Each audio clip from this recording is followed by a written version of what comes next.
What's wrong with you? All right. Sorry. That would take forever to answer. Just kidding. All right. So Democratic leaders gave a 78-page manual to members of Congress to help them answer questions about that murky pile of sludge called Obamacare. Do you think they even bothered to read that, too? It's called a toolkit, perhaps because it was designed by tools. In a way, Obamacare is like kale. Anything whose appeal takes this long to explain has serious problems. This is all happening while congressional panels are looking into whether HHS Secretary Kathleen Sebelius violated laws looking for cash for Obamacare's rollout. Sebelius was worried folks won't sign up for the plan if they don't know about it. But wasn't that the plan to begin with? Isn't that how it became law in the first place? Expansion through ignorance is big government's survival mechanism. What you don't know won't hurt you until it's too late.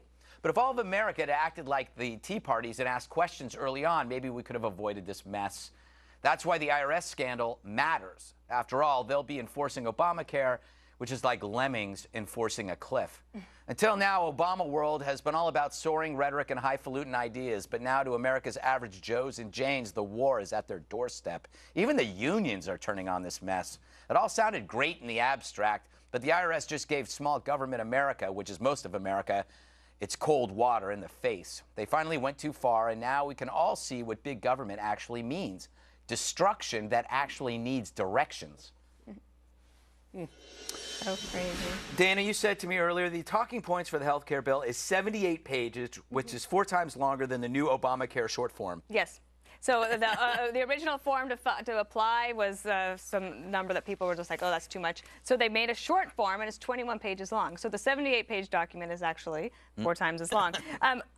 I had a rule, communications-wise, that if you couldn't fit the talking points on an index card, you had to go back, try again. I'm sure they have footnotes and all the like, but 78 pages, even that becomes a laughingstock. Well, you know, for Dana, an index card is this. Because of your size. See, it was a little, it was called a... and I write really small. And you write, so all right, that didn't work, Eric. Okay.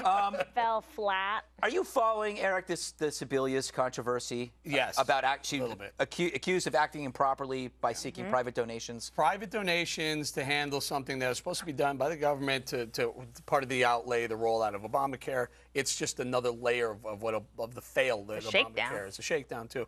One of the things that, it was in our research, and we kind of pulled it out, but I called Rand Paul's office. I said, did you mean what you said about this stuff? Sure enough, he says, or their office says, there's 122,000 different diagnostic codes in Obamacare, which means there are some 900 or something relating to animals. So if you get bit by a turtle, it's this code. If you get bit by a dog, it's this one.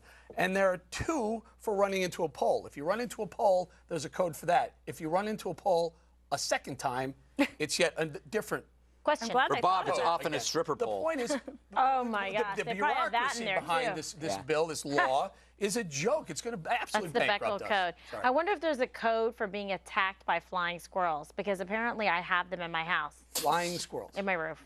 You better be careful those things. In Manhattan? No, out in the country. But I thought the guy was playing a joke on me. I didn't even know they exist. But you told me, Greg, they do. They probably have, you know, a code for that. I bet. Before you bury Obamacare, let me just say that the most similar health care bill or program in the country is Massachusetts.